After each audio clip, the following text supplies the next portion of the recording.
Hello and welcome to today's episode of Nucleus Investment Insights. Today we're going to ask the question whether the mining supercycle is gone already. On the agenda, we're going to look at how Chinese demand is slowing rapidly and discuss if they could be turning into a deflationary situation similar to Japan. Next, we'll look at supply and demand factors for commodities and how supply chains are now recovering. Next, we'll do a deep dive specifically into iron ore, copper, lithium, and oil.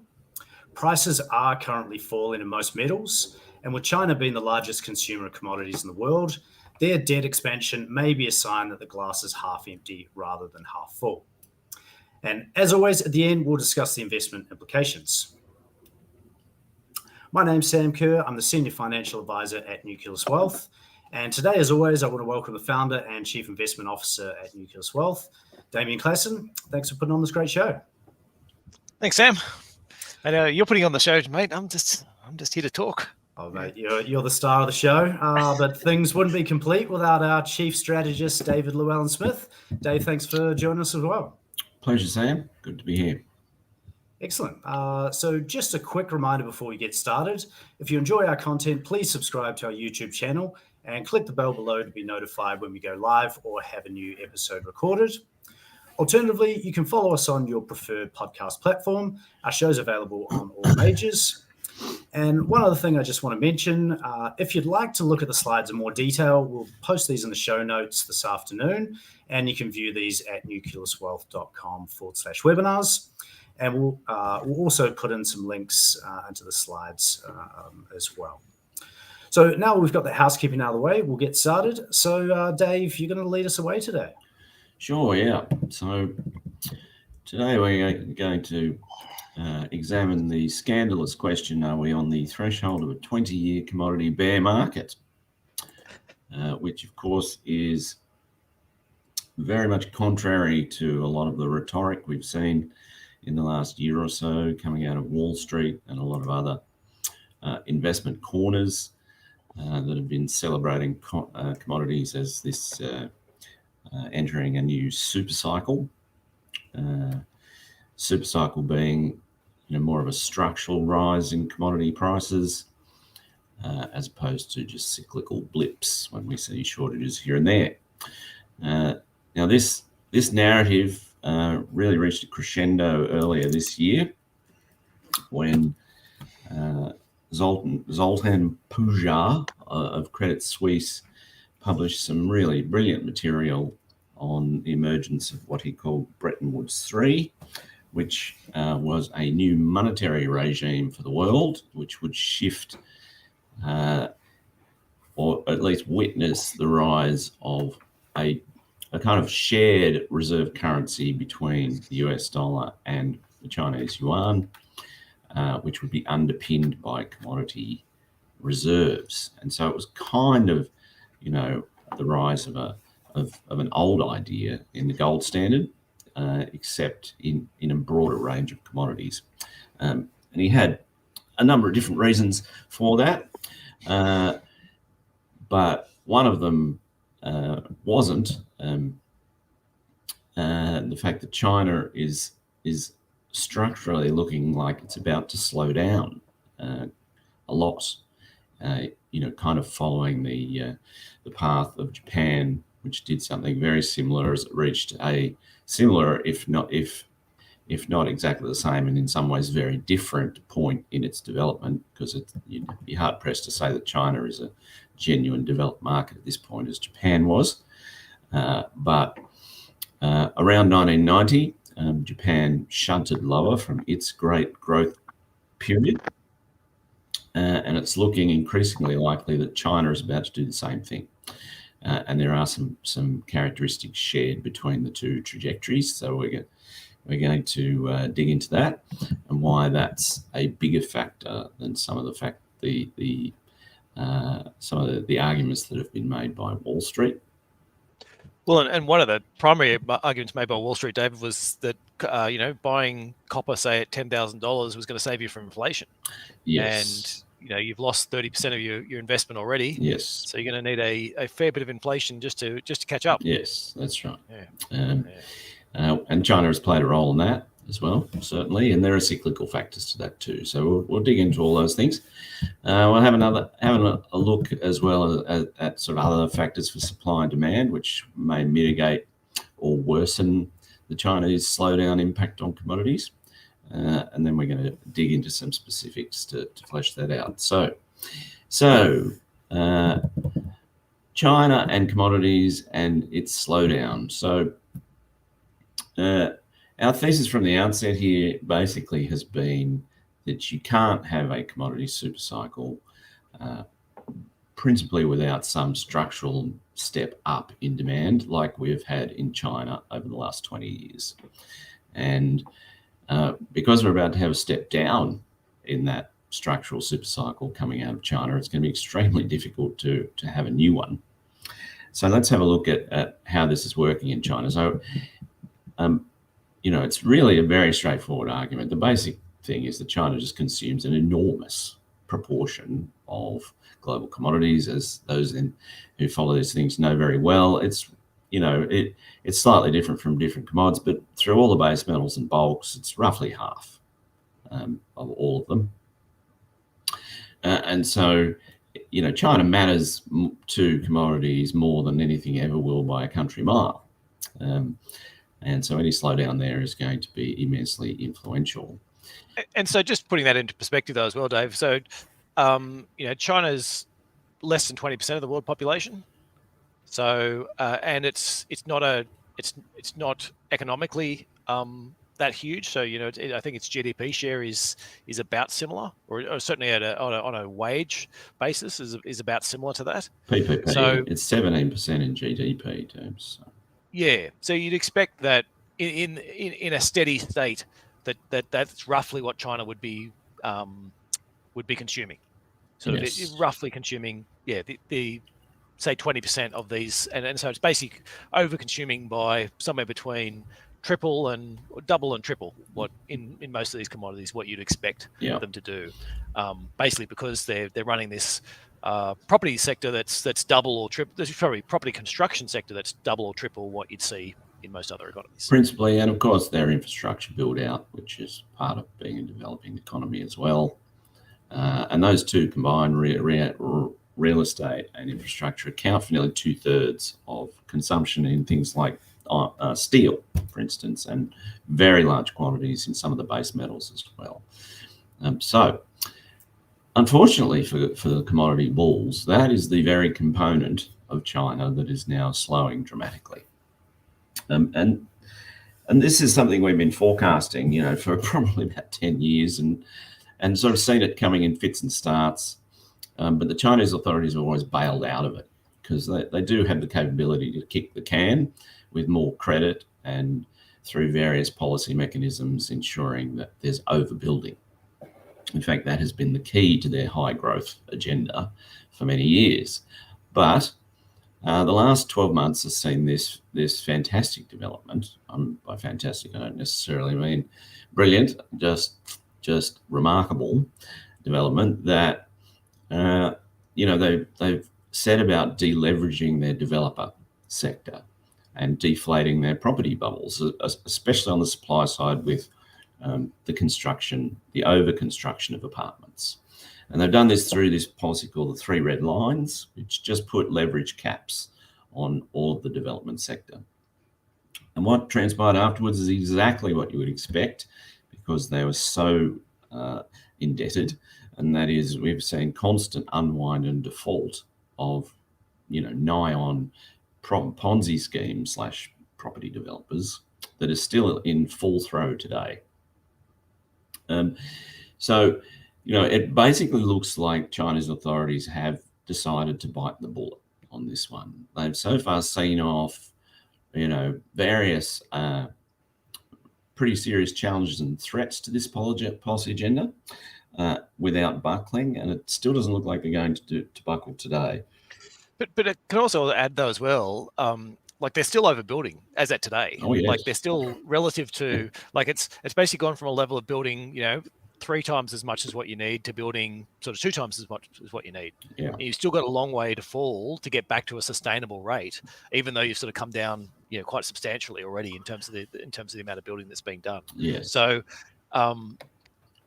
so while it's, I guess while it might sound like, okay, they could turn around and just keep going as well. There is still plenty more downside if they actually went back to a more sustainable property sector. Absolutely, and that may take them, a couple of decades to get there as they manage this slowdown process. But it appears to have started in earnest, and it has started with a bang. And the lesson of Japan is that it can actually happen in a non-linear way as well. So I'm expecting that we are going to have a shunt lower here, even if we don't go all the way down to where they ultimately need to. I think we're going to have a pretty good structural drop, which is very apparent already in sales of real estate. And those looking for imminent recoveries in that sector, I think, are going to be quite disappointed. Certainly, it may improve, but it has structurally dropped. It seems to me, pretty convincingly. So how far? At this stage, it's been consistently around about a fall in sales of around 40% from the. And so we've got a graph up there just on the slides, just sort of showing how volatile it has been, though. So it's certainly So it's not a it's been consistently dropped for over a year. Yes. But then we had COVID, and so there's a question of how much the lockdowns impacted real estate sales. And when Shanghai reopened a few weeks ago, a month or so ago, we did see some pent-up demand, a big spike in sales. But that passed relatively quickly, and we're now back to, kind of minus 40% year on year again in these apartment sales. So pretty consistent, big drop in volumes. Now, they are trying to get some of these sales back into the developer pipeline. So we may see a recovery of sorts over the next year, but I really think they're going to struggle to get anywhere near par. And probably the base case is, as the base effects catch up to us, we'll end up, roughly parity with last year's sales through the second half of the year. That's probably, I think, the base case, and so that will mean still a very large drop, 30 to 40% over 2021, and nobody has that in their numbers.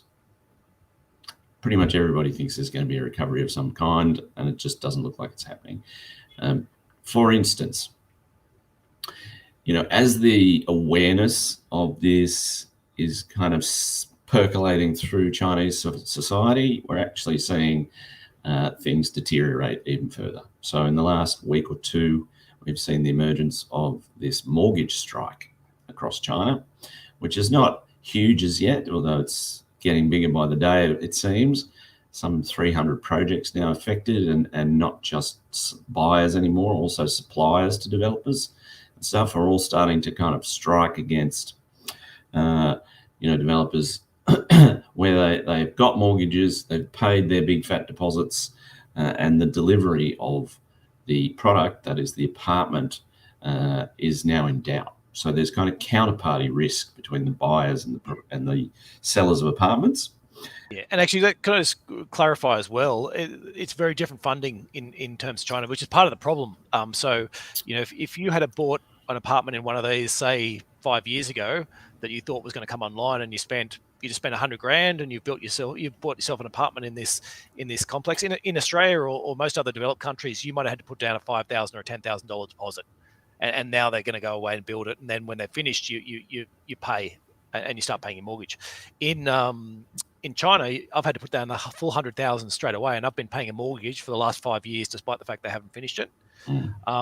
For the first 4 or 5 years, I didn't care that much because my $100,000 apartment grew to be worth $200,000, and then it grew to be like $220,000 and $230,000, and it sort of. So it was a good thing, but now I'm at the stage where it's like, well, the properties prices are going sideways or backwards, and so every year I'm paying my interest still, but not actually living in the place that I'm meant to be living in.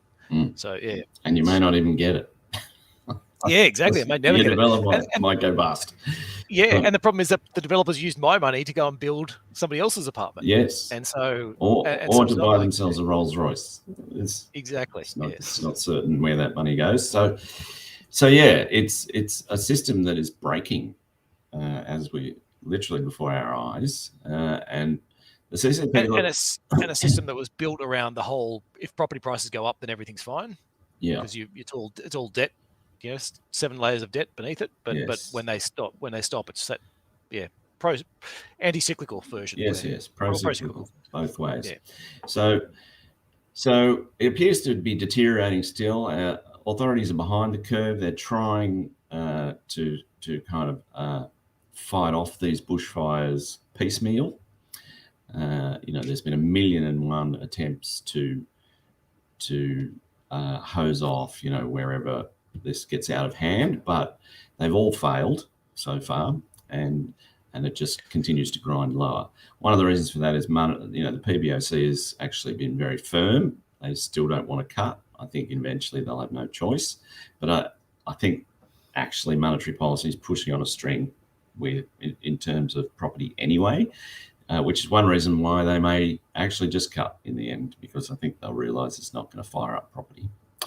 And so I think, therefore, the yuan is very much in the gun for global markets going forward. But there is another feature to this as well that's very important for construction and commodities, and that is land sales comprise some 30 to 40% of local government funding, and that's a lot of that income is kind of rehypothecated into infrastructure. And so this is the pro-cyclical dimension that Damien's mentioning, where the more land sales for more apartments you have, the more infrastructure you're going to have. But now it's going completely in reverse, and the less apartments you sell, the less land you can sell, and the less infrastructure you can have. And so it amplifies on the way up and down.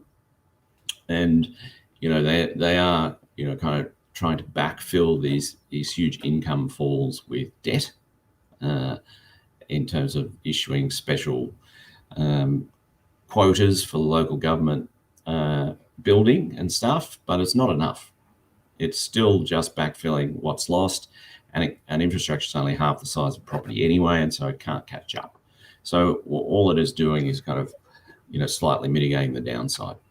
So, and in terms of commodities, infrastructure's big in terms of cement, which is a very local but not as concentrated for metals and everything else. Yeah. Exactly. The amount of iron ore and copper and things like that go into infrastructure is usually a fraction of what goes into a building. Yes. So if you're building an airport, yes, a lot of it goes in. But if you're building just roads and even train tracks, don't use anywhere near as much steel as what you think they might relative to a building. So in terms of the short term, then about say over the next 12 months, if property sales were to rebound to last year's level, which would still be down considerably on previous years, then still down say a third by the time we get to the end of the year on previous years, then we're probably about 2/3 of the way through the fall in starts that will follow sales. So there's still a lot of downside for the second half of this year in terms of commodity demand. And then the first half of next year, if sales just hang around that level, would be pretty shitty as well. And of course, there are very unusually high risk scenarios in terms of COVID and non-linear events. For instance, the mortgage strike, but also global stuff like, the Fed raising rates, the likelihood that we're going to see a hiccup in US demand, and then a trade shock landing on China as well, which would lead to more unemployment and more difficulties with property sales. So I think looking at this and saying it can reach the levels of last year's sales is barely the base case, and then there's quite a strong risk case that it's worse. There's not much of a risk case that it's higher, in my view, because I think some of these things have reached a tipping point where the psychology of real estate has shifted. I think that's what the mortgage strike is telling us. And, it starts to become a little bit alarming at that point, because these are parallels with what we saw in the US housing bubble. Not direct parallels, because these are new homes versus existing, etc., etc., and subprime lending versus how China does it, blah blah blah. But this is effectively jingle mail that we had in the US bust, where those on the receiving end of it just have had enough and they walk away, and the problem is left first with the developer and then very quickly with the bank. And so you can very quickly get into some bad loan problems with the banking system. And when you combine that with where we are with a an aggressive Fed hiking cycle, then I think it's entirely conceivable that we end up with a nasty accident in China that kind of ends the global business cycle at some point over the next 6 to 12 months. I'm not saying that's the base case, but certainly is one black swan to look out for. So the short term is pretty grim. And we've probably been saying, Dave, that that's a black swan that could pop up at any time over the last decade. Yeah. But I guess now it seems well, now likely than ever. You can actually see the outline of it happening in front of you. Yes. Now, it doesn't mean it's going to happen, but it's certainly a lot closer than I've seen before. There's a lot of capital outflow already. They're selling a lot of treasuries to maintain the level of the yuan. And if the Fed has to keep hiking with inflation, then, and we do get a demand shock coming out of the US landing on Chinese trade, then it's all bets are off as far as I'm concerned. So the short term is highly risky and in very bad shape and getting worse. So they could, of course, as we've said before, throw the kitchen sink at this again in China. But if they did, we think it would be relatively ineffective, because we think the psychology of property has shifted in China. And moreover, authorities are... Sorry, can I just jump in quickly on that one? Yeah.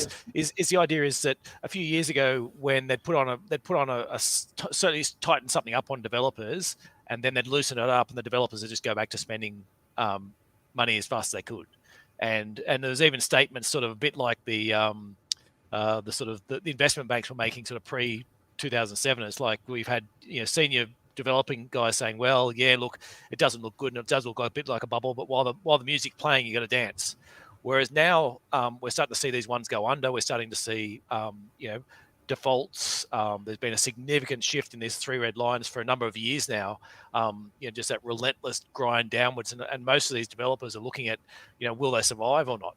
Yeah. And so if you reversed it, the question in all their minds is, okay, we've just been through a near-death experience. Do I go back to the excesses of 3 or 4 years ago, or am I actually worried that this is just going to be a 6-month or a 1 year sort of window, and then they're just going to tighten the screws again? So which they will. Because the China's authorities know that this is unsustainable, and the longer they leave it, the bigger the adjustment, and the less they will grow in the future. Exactly. Once the adjustment happens. And you can see that when we look at this China turning Japanese in the long-term sense, they cannot fight the demographic tide here. We've got a terrific chart here from Goldman, which just boils all this down into basic housing demand coming from demographics. And it peaked, 3 or 4 years ago, and is just on a, pretty serious slide away that goes on for the next, 25 years. And as Damo said, it basically halves over that period.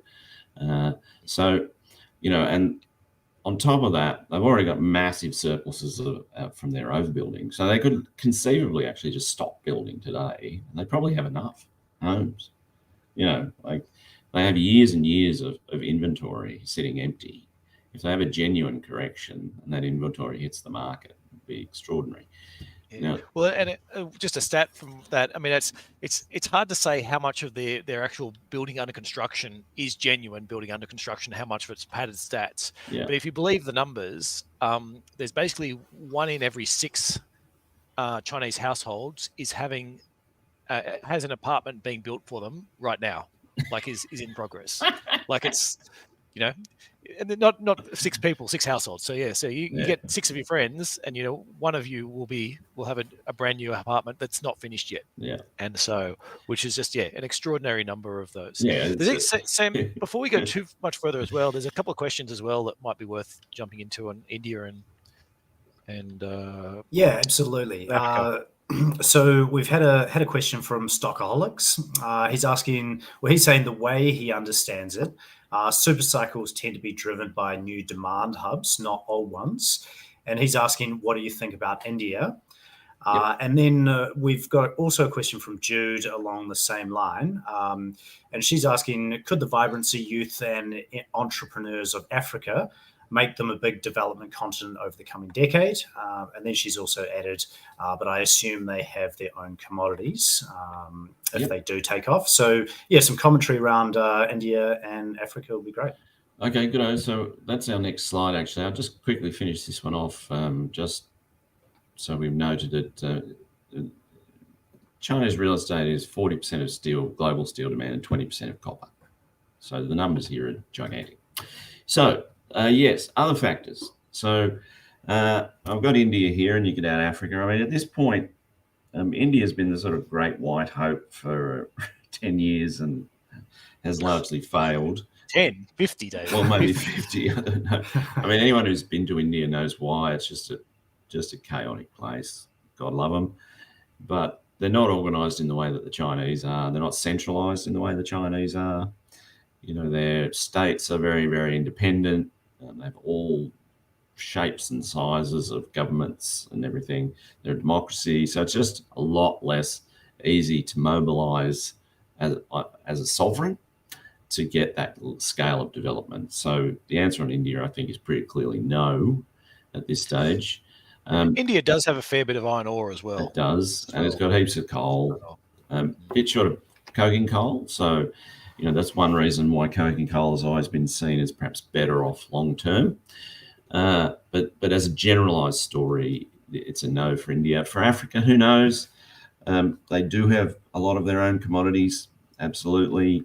But they're also cursed with, kind of skew-if development, in part because there's poor corporate governance. Poor corporate governments. Poor governance, poor political governance. Poor governance, period.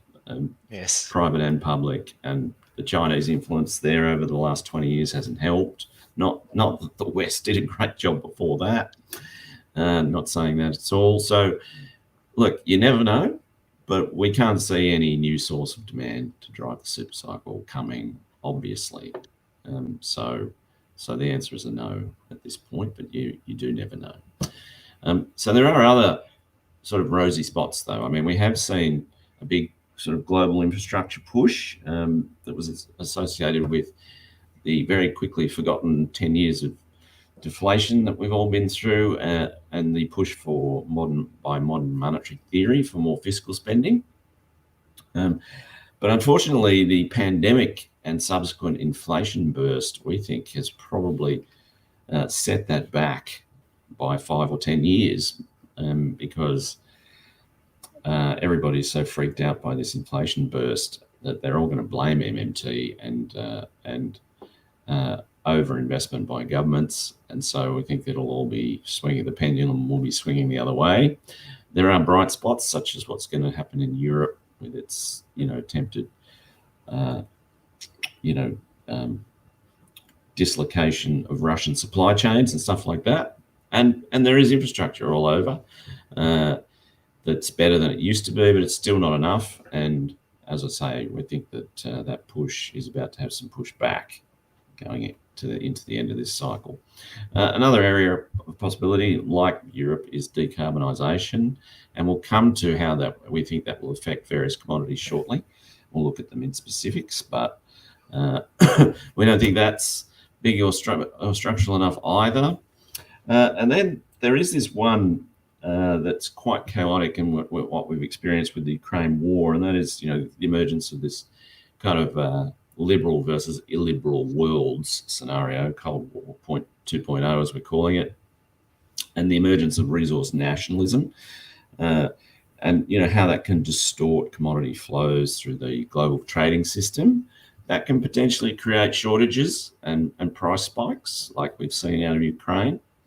And that's kind of part of what Zoltan was talking about. And you could see, say, for instance, if China were to slow, quite a lot as it is, but, in a non-linear fashion, say coming through the next global recession, like Japan shunted from like 5% growth to about 2% over the 1990 recession and never recovered.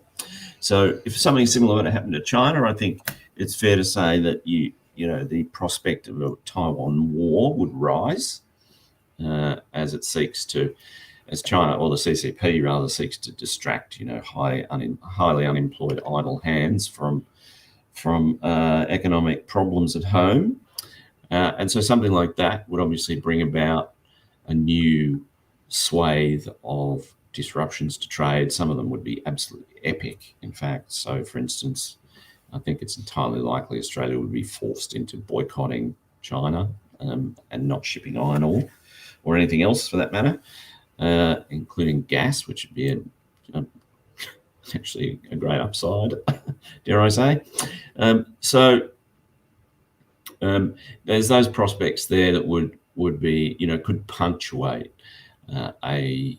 what China appears to be about to deliver, which is a long-term bear market in some very key commodities.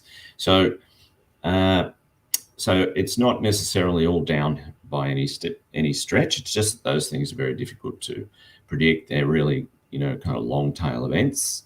What we're talking about really here is trend and how difficult that trend may be as China slows. So those are some other factors that can intermittently change what is a gloomy outlook for commodities. So we thought we'd dedicate half the thing to the presentation to some specific commodities, because it does help flesh out these ideas with some hard numbers. So I'm going to. Hey Dave, just quickly, do you have any commentary around Jude's question about Africa? Well, I kind of said, we don't see that coming. No, at this point. Okay. And they do have their own commodities, and they're developmentally challenged. So there's a lot of corruption and stuff. So, and they're very kind of cursed by commodities, in fact. So we don't really see that coming at this point, but you never say never. Cool, thanks. But Africa is very rich in commodities, so I wouldn't expect that to be particularly good for Australia anyway. So some specific commodities. So iron ore. Iron ore is probably the worst placed of any commodity in this transition, I think. Peak Chinese demand is just an enormous headwind, but it's not the only one, unfortunately. Part of the transition for China to from this highly high-powered, high-growth model to where they're going to end up, which would either be a consumption-led developed economy that was growing at kind of 3%, or something closer to Japan. Well, Japan-ish, because China, as I said, is a lot less rich than Japan ever got to. Something more like a middle income trap, where they're just struggling to grow the entire time, got an immense debt problem, and they still build to keep things kind of going along, but they just can't build like they used to. And that's probably the base case, I think, for China.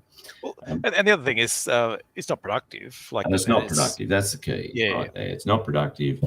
But they will try and make it productive where they can and around the margins. And one of that will be the rise of scrap steel, which is a natural kind of progression for steel in any developing economy. So, they're on the record saying they're going to get scrap to, I think it's 250 million tonnes by 2025, I think was in the last 5-year plan.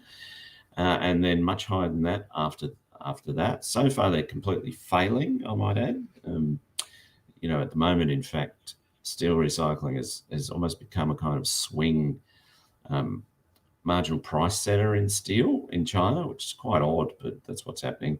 Where when the price crashes, they immediately shut down all their electric arc furnaces. I thought this was related to the coal price and electricity price spikes, but they've diminished, and yet it's still happening. So we'll see what happens there. But nonetheless, the CCP has very steadfast policy mechanisms to try and drive up the use of steel recycling or recycled steel. Moreover, the natural course of an economy like this is, as they start to age into being developed, then they have a lot more steel stuff that naturally is recycled. So I've got a chart here from McKinsey showing, the availability of steel scrap building in China into over the next kind of 10 years or so. And as you can see, it will double virtually. And actually keep in mind as well, that's starting from starting for as well from a higher number. Like you've got the home and the prompt ones. So that obsolete stuff of the steel that's just being from other buildings effectively that are basically, you used to knock down a peasant's hut and put up an apartment building. But soon you'll be pulling down an apartment building and putting up another one. Yeah, arguably for some of those, they actually use less steel now than what they used to use. Although I have read some material saying that they would want to move away from concrete because it's quite environmentally damaging. Okay. And so you could actually end up with one possible mitigating factor is if you've got a lot of recycled steel, it's more environmentally friendly to use more of it instead of concrete. So there are pros and cons in that. But we're not only going to have peak Chinese demand, we're going to have this push for scrap. And what that ends up, if we just flop over to the next page, the cumulative loss of iron ore demand, this chart flops around a bit. At various times I've had it as high as like $500 billion by 2030. But at this stage, it's like around 350 million tons of steel demand gone in China, which is like 500 million tons of iron ore if it's all come out of, pig iron production. So, it's unbelievable, and that's just demand. Then on top of that, on the supply side, you've got more scrap, and then of course you've got Simandou, which is underway and supposed to come in just 2 or 3 years. That's like another 100 million tons of iron ore. And you've got Vale supposed to push up back towards 400, and so somewhere between another 150, 200 million tons. That's before you even talk about Australia. There are some supply plans in Australia as well, and the numbers just get completely out of hand for iron ore surplus with these things. And I might add that cumulative loss of iron ore demand is based on conservative assumptions: 2% fall in steel demand a year, and 2% rise in scrap. And scrap is rising at 5%, and steel is falling at 4% at the moment. So you can come up with scenarios that are much, much, much worse. But the bottom line is iron ore, it looks like the great iron ore reckoning is here. The huge blow off in prices, $250 last year, looks like it was the mania of all manias. And the trend and macro drivers of this now are really, really poor. So what lies ahead is a return to the cost curve and starting to knock out the expensive providers of iron ore almost as far as the eye can see. Now, obviously, there are ebbs and flows within the cycles, but that's the long-term structure of the iron ore market. I'll throw you copper, Damo. Yeah. So, so what I'm going to look at the sort of the EV side of it. So oil, copper, and lithium, and they're all very different. And copper's sort of similar to iron ore in a sense, because a lot of it is used in the building of China in terms of China, and then you've got this sort of secondary electrification issue for copper, and then lithium and oil have their own our own drivers as well. But I just want to highlight sort of I've got this long-term price chart with what I've called real copper, which is basically stripping out inflation. And so, and looking sort of back over time, basically every time you get over $8,000 a ton, you just get this huge increase in the amount of copper available. So some miners just double and triple their production, and then it falls back down to sort of more normal prices. And I guess I'd say that more normal price is sort of in that 4,000 to 6,000 range. And then every now and again you get below that 4,000, which then sort of sparks people to start shutting things down, and at that point, the cycle then rolls back around and you come again. So that's sort of the overview for copper. But I sort of thought I'd talk first about the in terms of electric vehicles and this electrification. What's going on there, because that was this big pitch that you got from the investment banks when they were trying to convince you that to buy copper at $10,000 a ton, and now it's back to $7,000. This is sort of over the space of a few months, 6 months ago. And one of the big reasons they were talking about was this whole idea that electric vehicles are coming. They use 30-something% more copper in an EV than what you get in a car, in a normal car. And there's this also, you got this huge transformation of the whole the grid getting transformed from to getting transformed to renewable energy, and that would have all this extra copper use as well. And so therefore, there's this huge boom. Oh, sorry, and an infrastructure boom as well. So the thing is, once you start digging into those numbers, it doesn't seem to add up as much as like there's a truth behind all of them. But when you actually start looking at the numbers, it just doesn't add up in anywhere near the way it was being sold to everyone. So to start with, electric vehicles. You've got about 100 million cars produced per year, ballpark, and they use about 35 kilograms more copper. And so you multiply that all out, and you've got this huge increase in the amount of copper, which sounds like it's going to be fantastic, but it's actually only about 12% more copper than what we're using at the moment. And that's if you flipped every single electric vehicle tomorrow to across to electric car, you would need 12% more copper. And you go, well, it's not going to happen tomorrow. Even if you're quite bullish on electric vehicles, you're talking about, say, a 5 to 10 year, even if you're really bullish, a 5 to 10 year transition where we move from 100 million cars of electric car to all electric. And so it effectively works out to be about 1% more copper per annum, which is, again, it's a nice source of demand, but it's not. It's nothing like what we saw, say, from the rise of China in terms of the amount of volume. We sort of basically needed to double the amount of copper as China sort of did all this extra building. Adding 1% more copper per year over the next 10 years is pretty doable. The next part you get to on the copper front is that driverless cars. So, I mean, this is your key assumption, really, is that if you assume that driverless cars won't be in any time in the next 10 years, then then you can go with that 10% more copper needed.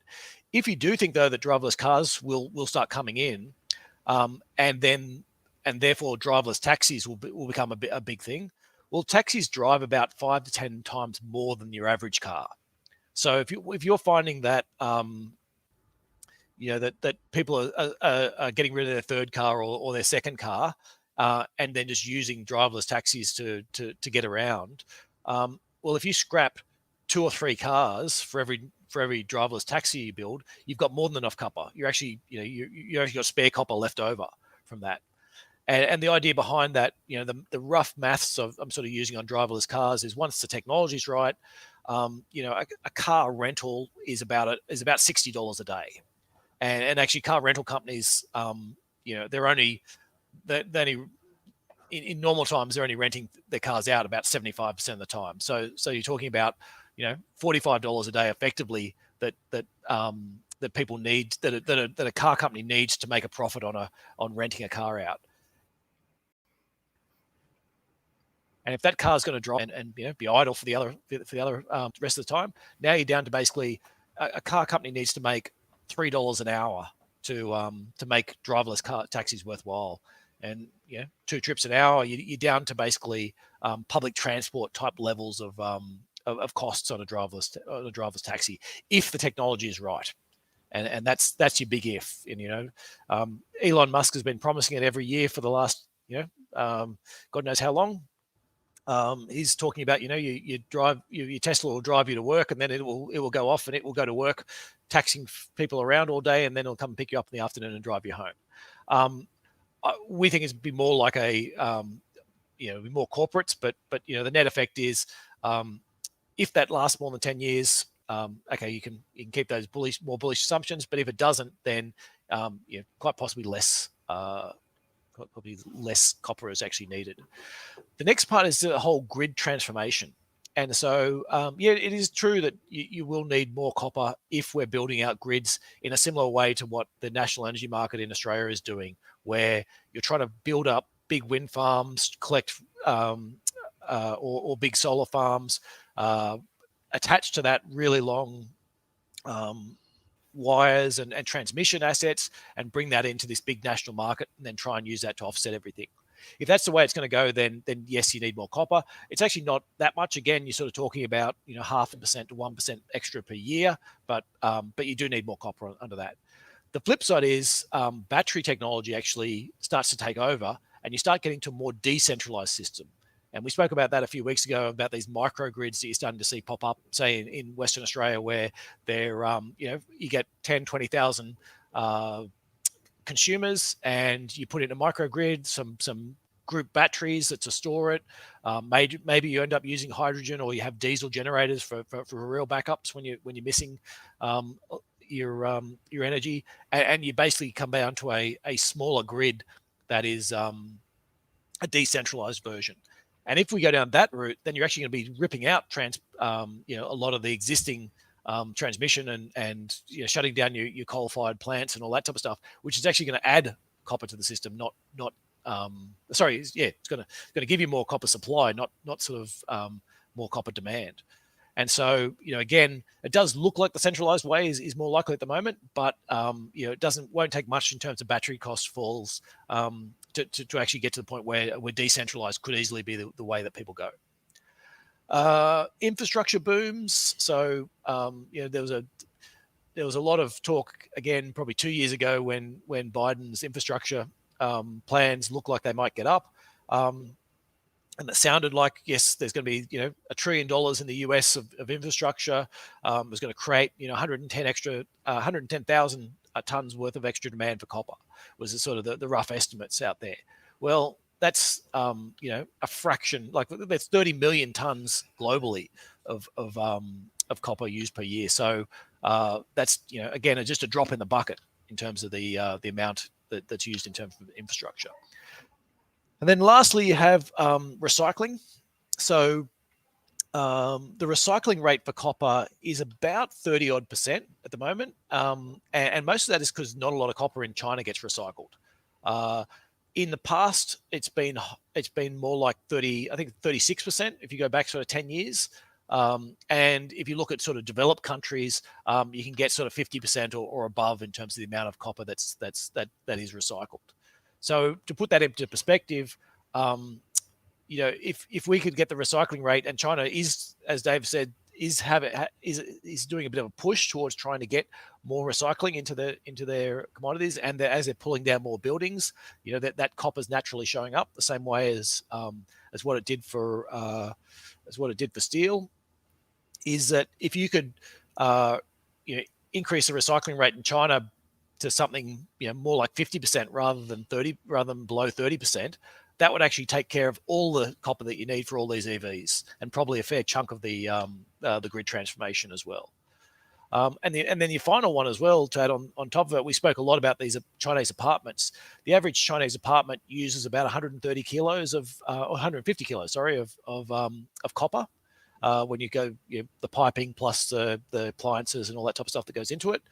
Well, if we're talking about a slowdown in Chinese apartment building, for every one apartment you don't build, there's 4 electric vehicles you can convert with the copper you've saved, without having to create any new copper.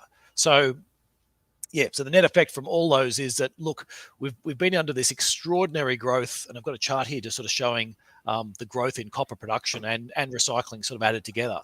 We've been through this extraordinary growth over the last sort of 15 years, where we've doubled the amount of copper that's being produced every year, and the world's managed to do that, and copper prices sort of didn't get too far out of whack over that period. They actually sort of fell back in the middle of it. And we're looking at a period where copper demand might even fall, if a number of these things sort of line up in the right direction. But it's not looking like a strong growth in terms of copper demand. And so therefore, for my part, there's not this crazy bull story. I've got to get in and I've got to buy the copper as fast as I can. Sorry, on the previous slide, I had a copper demand curve. Sorry, not copper demand, copper production cost curve, just sort of showing that's basically every mine that's a producer, and it's showing how much it's the blue ones, how much the mine cost is, and then the red one's the milling costs, and then the next green one is the shipment costs, and then finally the royalties, and it's basically showing at even at today's prices, 30% off their highs, basically every copper mine in the world is pretty much profitable. There's a few obviously exclusions, but the vast bulk of all the production is profitable, and there's more production coming on over the next couple of years as a number of these expansions come into play. So if you actually needed to take copper out of the system, you're going to need prices to fall, another 30% or more to get back down to levels where mines would actually be shutting down if some of those scenarios came up I was talking about. So that's copper. Oh, and the final thing I wanted to do on copper was this idea about grades, because I see that all the time. People talk about, look, copper grades have fallen. We have to dig more. For every ton we pull out, there's way less copper. It gets done than what it was 10 years ago or 20 years ago. And that's absolutely true. The thing is, this has been happening for 150 years. It's not a new event. I've got a chart up here just sort of showing that copper grades used to be, back in the 1800s, they used to be 15% that you'd get. But that was a guy with a shovel and a pickaxe pulling the copper out. And so the costs, you had similar prices to what you do today. And then as you started getting more and more automated methods, you could economically mine copper at lower and lower grades. And there've been, even over the last sort of 10, 20 years, there's been a number of quite significant changes in terms of the way copper's mined, and it's moved a lot from sort of more normal mining methods to more sort of bulk mining methods in terms of how it's being pulled out. And we're seeing automation of all these mining machines is the next wave, where no longer do I need to send people down in these mines anymore. It can be, a lot of these machines can all be automated, which then just means that I can dig out less copper and still make a profit on it at those rates. So I guess falling grades, absolutely, but we've had that's just a factor of where we're coming from. So that's copper. Lithium's a different story. Lithium is in a super cycle. So I've sort of said that most of these others aren't in a super cycle, and a lot of the argument we spoke about for copper and for iron ore and for most of the other metals as to why they weren't in a super cycle was because the volumes weren't changing. They were, yes, prices were at super cycle levels, but we weren't seeing this massive increases in demand that we did, over the last, from say 2000 up to 2015, where China's just increased dramatically the amount of materials that it needed. Lithium does have that case. So the amount of lithium needed is significant. And so we're going to see this cycle sort of keep on growing. The lithium price has sort of gone from $5,000 a few years ago to $50,000, and the question is where to from here. So the first thing I wanted to highlight is we know where enough lithium is. So I've got a chart up, or a table up here, of the top dozen lithium mines that we know about, and in terms of what their reserves and resources are, is in that sort of that right hand column. So Greenbushes, which is is actually the largest operating one, is 12th on that list. That's an Australian mine, It's 12th on that list in terms of the size of the actual resources that are in the ground that we know about. And as you can see, there's 11 mines higher than it, of which only one of them is actually operating. There is plenty of lithium out there. We know where it is. I've highlighted the few of the ones where construction has actually already started, and then these other ones are all active and scoping and trying to work out, how fast can they get the lithium out and what's it going to cost. So there's not a shortage is the message. And actually, I've seen some calculations done on the back that if you really needed to, and the lithium price was at current levels, maybe it might need to be a little bit higher, but you could actually get it from seawater at relatively economic rates in terms of the amount of lithium you could pull out, so not a problem to get it. It's just a question of how. Now the issue is I've got this production chart, cost curve again, showing you the different costs that go into a lithium mine, and it's what it shows for anyone who's just sort of listening in and can't see. There's all these mines on the left, which are the cheapest mines, which sort of can all produce between sort of $2,000 and $4,000 per ton. Keeping in mind the current prices at 50-ish, and you can see from those ones, there's a little bit of mining costs, a little bit of milling costs, not a lot of processing, and then you get the shipment and some royalties that sort of, they sort of maybe make up a sort of roughly even amount for the cheaper ones, and maybe mining's a bit higher on some of the more expensive ones. Then you got all these other ones on the right where they've got no mining costs and they don't have any milling costs, but it's all in the processing of it and the royalties. And the reason why is because it's a mixture between the hard rock ones and the guys that are pulling it out of salt flats and sort of often just sort of pouring water down and dissolving it and then pulling it back up again. And so they're two quite different types. The more of the hard rock ones are very low cost. If more of those come on board, then the lithium price is headed down. And but the salt ones is actually where most of the reserves and resources are. And so there's this tension between the two as to who's coming on. And some of those really big ones I had on that prior chart are they're the salt flats in primarily in South America. So if you've got mines that are coming on, hard rock mines that are coming on in North America or Australia, for example, they're probably going to be profitable throughout the cycle. It's going to be hard for prices to come down far enough because it's the salt mine ones that are going to suffer first. So yes, that's sort of the rough structure of the industry. The real issue comes from the next chart, and actually I must have lost the source of this one. I copied it from a broker report, and I forgot to grab the source, and I can't remember which one it was. But somebody who had a supply forecast for lithium and showing the demand and supply imbalance. And this is where the real key is that these lines, the bars on here are growing so quickly. So you're going from you're doubling and tripling and quadrupling over the next 10 years. That it's very difficult to have any faith in the forecast for the demand or the supply. And so what's most likely to happen in the lithium market is what we saw over the last 10 years is you get these big increases in demand, and then and the price goes sky high, and then somebody comes on with a new mine that takes up like 10% or 5 or 10% of global demand. Comes out in one hit, and so this new mine gets on, and all of a sudden prices get smashed down to lower levels again, and then you get a couple of years of no new mines coming on, and then prices go up again, and you get these massive levels, and then you get a flurry of everyone trying to set up all these mines, and then again you go through that same cycle again. So lithium, classic constrained supply volatility curve, basically. Exactly. Yeah. And so and keep in mind as well, there are battery technologies that people are looking at that don't contain as much lithium. So there is a potential that maybe some of this demand just won't be needed because there'll be alternative versions.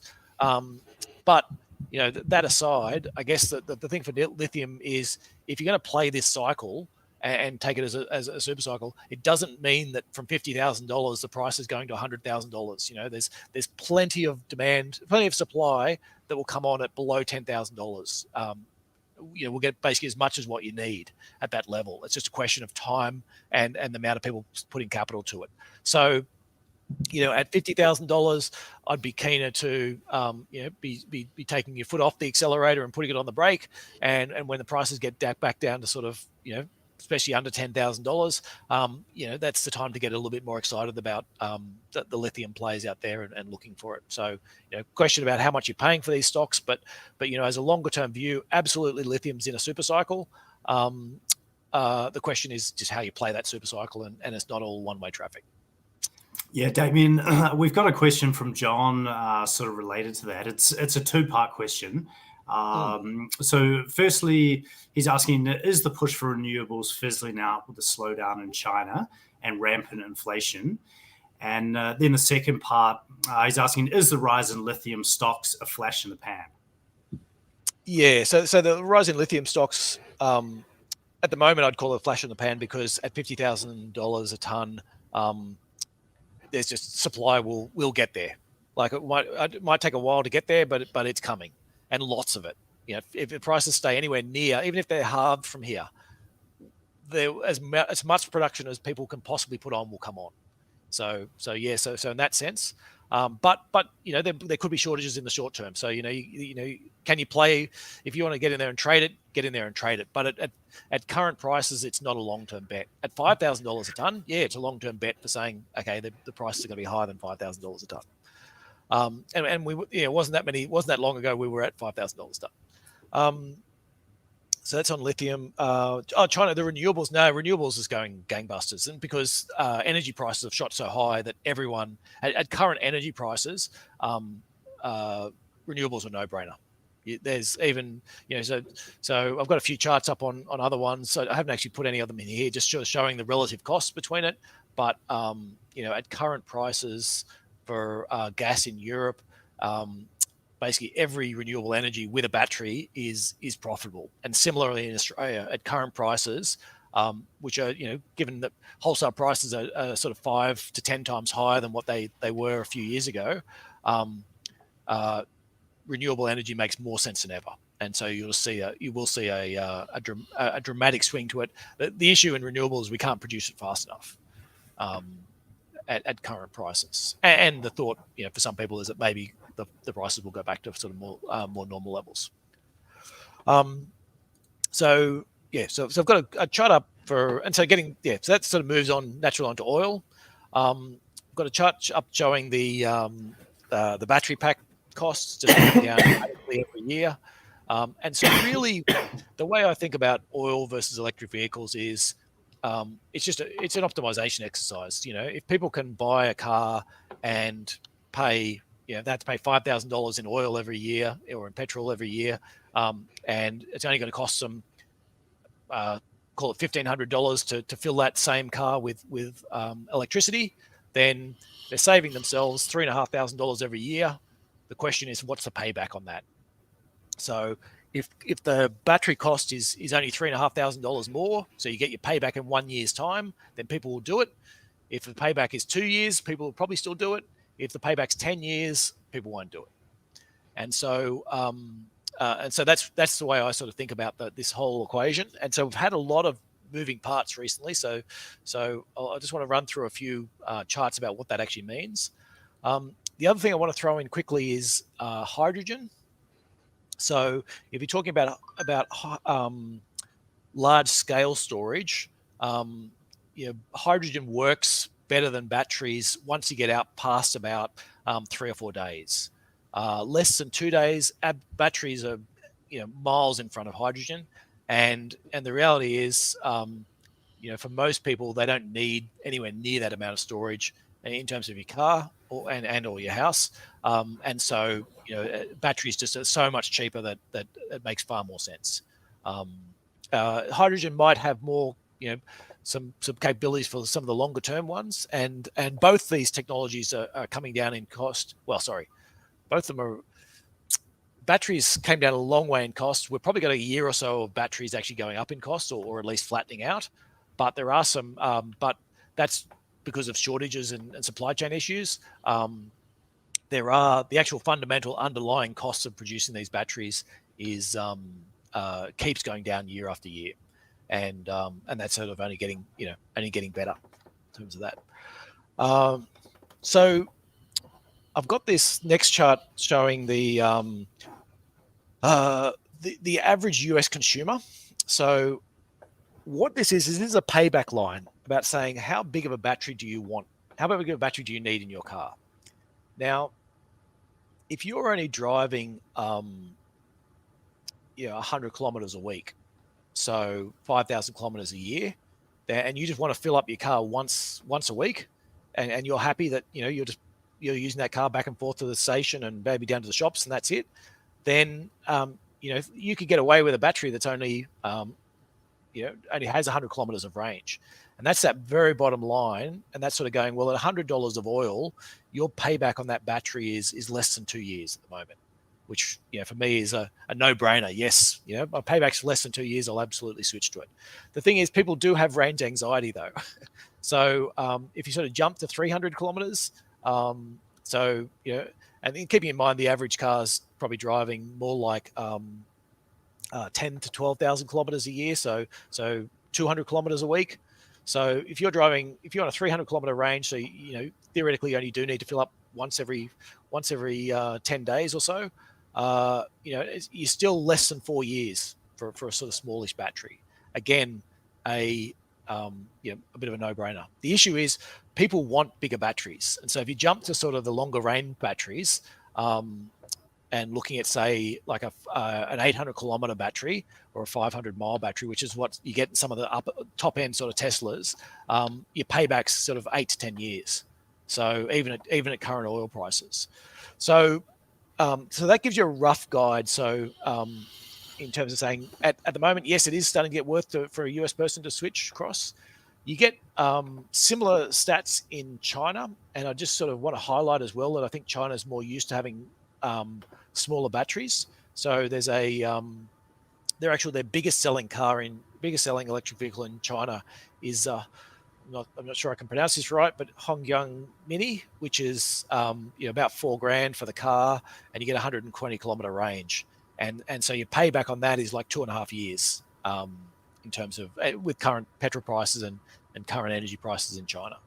So again, the impetus to switch on smaller, cheaper cars in China is already there.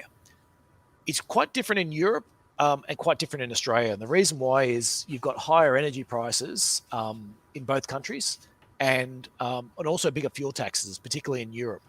And so in Europe, the actual economics to switching to electric vehicles really is quite poor. So that's the country the region which is converting the fastest, but actually the economics are actually really quite poor in terms of your payback periods, in terms of that, just given the costs. Having said that, they do want to get off Russian oil, and so there's an impetus to switch. Finally, I'm dragging this out, aren't I? It's I just wanted to highlight that if we talk about commercial vehicles, and let's go back to the US again, and say you're talking about this driverless car that you're driving 100 kilometers every day and you're charging it every night. Because you're doing it, or I think postal vans, for example, I think drive 120 kilometers a day on average, and and you can charge them every night and go back out again. Your payback's almost a year. So you basically, on a commercial vehicle, you can get your money back in maybe 18 months at the outside if you're just going with a small battery. Even with a bigger battery on some of these things, it's within 2 or 3 years you're starting to get payback on your investment. So commercial vehicles, absolutely well worth it in the US. The numbers aren't quite as good in Australia and elsewhere. Except the other one I didn't put on is, let's say you're in Australia and you're filling it from your roof, top solar. Now you're miles in front, because your cost of electricity is a fraction of what it is if you actually have to pay for that electricity from the grid. So so basically the impetus behind oil is, look, prices are really high right now. There is a push towards EVs in Europe, in the US and China. The economics add up, but it's more about this range anxiety that people have. And if people and in the US, given the range anxiety, it probably isn't going to ready to switch wholesale switch across to EVs yet, unless you start getting to these driverless cars. And at driverless car points, then you're back on this chart that we're showing at the moment, where your payback is less than 2 years, and that's exactly why all the people who are doing driverless taxis, say Google and Cruise and a few of the other ones, they're all electric vehicles, because the payback is there and well worth it. So that sort of pretty much sort of sums up the demand for these. So so the net effect actually, on oil was that oil's difficult in that oil wells tend to they decline every year, not tend to decline, they do decline every year. And in particular, the US shale wells decline every year. So oil needs this constant reinvestment in order to just keep production where it is. Whereas most other commodities, that's not the case. The production sort of ticks over every year and quite often can increase with a relatively small spend. So oil's got this part where, again, it's a bit like that the line for lithium, in that we've got this one massive thing of supply and a massive thing of demand, and the balance is actually only really small at the other end. And can I see scenarios where we haven't put enough investment into oil, and that and EVs will come on much faster, and EVs will come on slower, and so oil prices will spike because there's a mismatch, absolutely. And can I see the opposite happening as well, where EVs switch over faster than expected, and we build too much oil, and you get this crashing in prices? Absolutely. Volatile prices is clearly on the case. The one thing I will say, though, is over $100, the economics really do start to add up, and we don't need much change in terms of the cost of a battery for it to and battery costs are coming down, for it to be even better than what I've shown here. And so, for my point is that with an oil price over $100, the medium-term outlook for oil is worse than when we saw the oil prices back at sort of $60 to $80. Because at $60 to $80, the maths really didn't add up at all on a number of these ones. Whereas now, the impetus for people to start looking at EVs and start switching is much larger given the oil price rises we've seen. Awesome, thanks for that, Damien. We've got one quick question from Ben O'Reilly. So he's asking, where do you see the uranium price going? And he little disclaimer here says it may be unpopular for safety reasons, but an easy win for reducing emissions. Yeah, it's it's a political argument on this one. In China, there's no political argument. That uranium is one, and they're building plenty of nuclear power plants. Elsewhere, I'm still yet to see any wholesale increase in terms of the amount. Nuclear costs are very high. They're much higher than renewables. The planning time is much longer, and they're also very, very hard to shut down. So as we're seeing from places that are looking to shut them down, the cleanup you need to do and the problems with disposing and everything like that create big social problems. And so in terms of nuclear, look, it's really a social. If there's a worldwide sort of social demand where people are saying, yeah, go with nuclear, it's great, and you had lots of support for it, I'd be more bullish. I'm just not seeing that. I'm not seeing a groundswell. There's lots of problems out there, and the costs don't add up relative to other ones. A lot of the nuclear is now about saying, well, we could build these new ones and do it at these much lower costs than what we did in the past. But the experience, even the ones that are being delivered at the moment, is they're over budget. They've taken longer than what expected, and so it's much easier to say, I'm going to bang up a field full of solar panels, and the time frame and the speed and everything like that is very quick in terms of getting it up, versus this long-term process of trying to get nuclear permissioning and get that all up and running. So I don't have a lot of faith in that. The other thing to remember is that the nuclear is all up front basically, and the cost of fuel is very, very low amount, which is a positive in some ways, because it means that, yeah, look, the price can double and triple and quadruple in terms of the cost of uranium, and the nuclear power plants don't really care. Like, it hasn't really affected their economics. But the flip side is, well, it's actually exactly the same profile as, you spend all your money up front and then you benefit later on. It's exactly the same profile as a wind farm or as a solar farm or solar panels on houses. And so just not as attractive. Excellent. Thanks for that. So now we've got our viewer question of the week. This is for viewers to have some discussion in the comments section over the coming days. The question for this week is, which commodity price is most at risk? So feel free to post your thoughts and engage with us and some of the other viewers over the coming days. So now we've got the investment implications. So Damien, I'll hand that back to you for the investment implications. Yep. Do you want to go first, Dave? And then I'll... Sure. So as China slows structurally with realty, following the Japanese path, then depending on its proportion of consumption on any particular commodity, it's as high as 10% of global demand is going to get knocked out, which is obviously a lot more availability and cheaper prices. That's steel, which is most exposed, but it's also very high for a lot of the base metals. So metals and bulks in trouble over the stretch. Some, as Damo's described, there are some super cycles that are related to the decarbonisation process, and they're more a case of boom bust stories. If you can time those cycles, then you can do well. The Cold War 2.0 is definitely something that could punctuate a declining trend, and in particular in energy. We think things like LNG and coal are going to stay high for a few years while supply readjusts. Even more so than the oil story. They're kind of, if you like, idiosyncratic to this declining demand impulse coming out of China. And the real sort of moral of the story is, we've seen what has been a wall-to-wall commodities mania for the last 12 months coming out of Wall Street. And we don't think that holds any water. There are very bullish stories on some commodities, and there are very bearish stories on others. So pick your commodities carefully.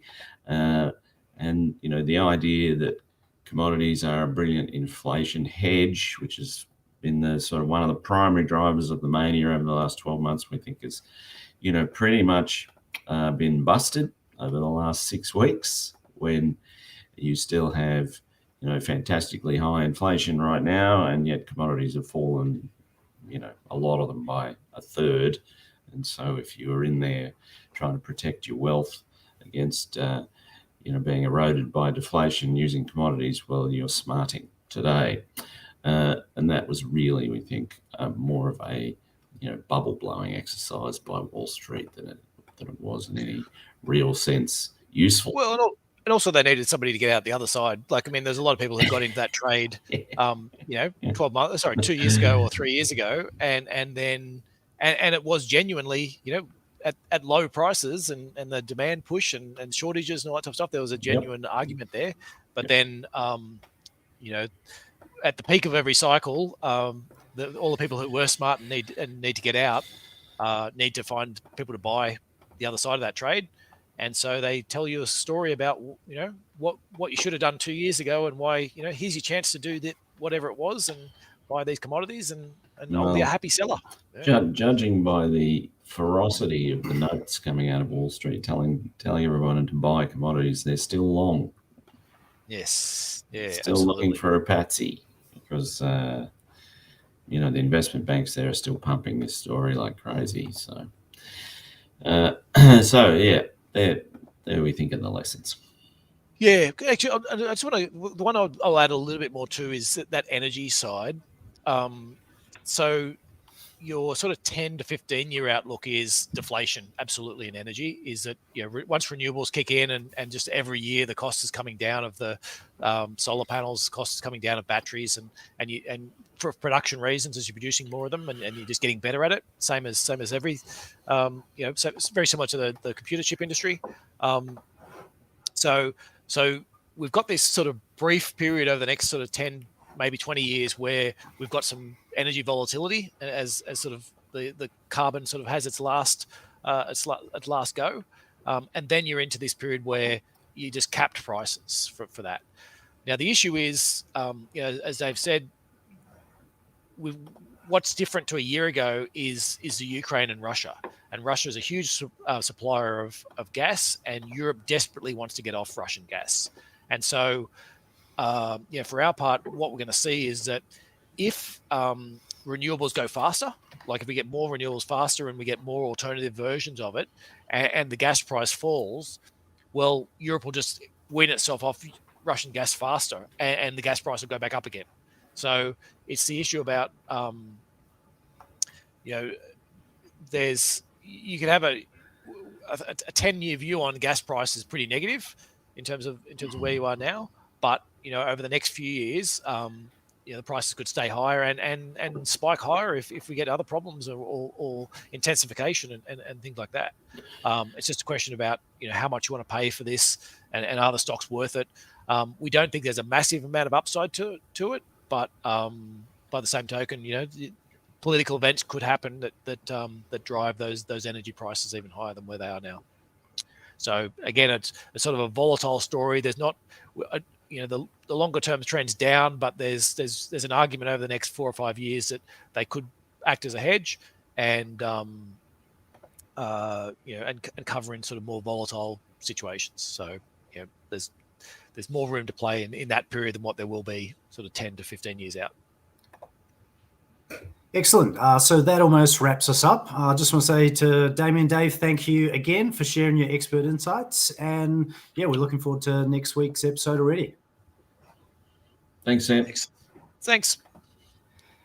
Great. So we do welcome your feedback on this podcast, especially in regards to suggestions for future topics. If you do have any ideas, please share them in the comments section below, or send us an email at contact@nucleuswealth.com. Just a reminder, this is general advice and does not take into account your personal situation. If you do want to discuss your personal financial situation, please go to our website at nucleuswealth.com/contact and book a call with me. Don't forget to like the video now. And finally, if you know of anyone that might get some value out of today's episode, we'd really appreciate it if you can please share it with them. Also, if you'd like to see more of our previous episodes and content, head over to nucleuswealth.com/content. And to stay up to date with us, you can follow us on all major social media. So for myself, Damien, Dave, and the rest of the team at Nucleus Wealth, thanks for watching, and we look forward to seeing you next time. Bye for now.